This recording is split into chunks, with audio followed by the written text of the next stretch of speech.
Hopkins? Peak travel time on any given day, approximately 30,000 people come through this airport. And with the expansion of Checkpoint A, we will be able to process more people through this one checkpoint on any given hour. We've actually doubled the capacity. So now we have 2 x-ray machines, of course the full body scanner, and then just the regular walk-through scanner. So we worked in collaboration with the TSA and our airlines that we serve on Concourse A, and everybody thought it was great, and so we decided to expand this checkpoint. And I think before we were processing probably like 180 passengers an hour, and now we're up to 360. Okay.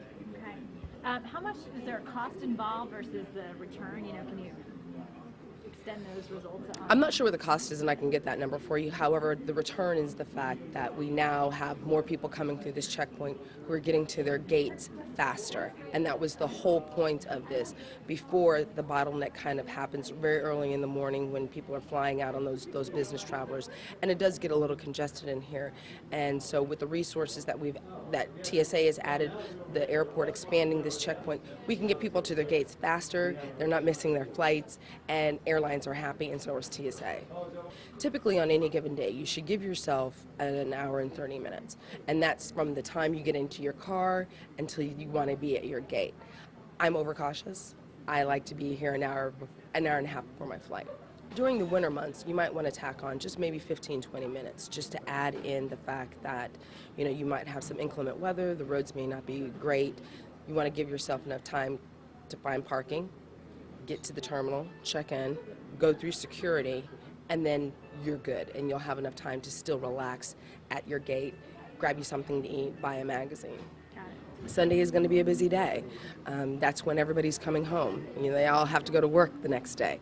So typically, it starts on Saturday where you start to see the trickling in of people, but then Sunday is the day when you really start seeing people coming back in. Historically, that is just typically the day that everybody returns home and they go to work on Monday. So we'll see what's going to be expected. The lines won't be long. It'll just be a lot of people in baggage claim waiting for their bags full of turkey and ready to go home.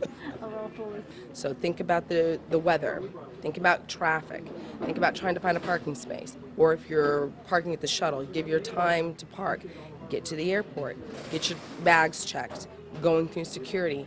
Once you're past security and you've gone through security, that's when your time should begin. That's when you should say, oh, I've got about an hour and a half left. So really think about being here. Don't forget TSA's rules of the 311. The 1 quart bag, items 3 ounces or less per person. People like to travel with food and things like that. Remember, no water, you can't bring that through. Your liquid containers, you might want to think about that. If you have medical supplies, I believe those are okay. Visit the TSA's website and they will list all the prohibited items as well. Just make sure that we don't want you to start off stressful. So give yourself enough time. Give yourself enough time. And don't forget to check the status of your flight. That is most important. In the day of Twitter, Blackberries, cell phones, everything, the airlines are really good about checking, letting their passengers know if their flight's been canceled and or delayed. So if you haven't, visit the airport's website at www.clevelandairport.com. and you can check the status of your flight. It's right there on the home page. If you're waiting for someone to come in, you can do the exact same thing. We don't want you to come out here if you don't have to, just in case. So that's my biggest thing. Just check the status of your flight.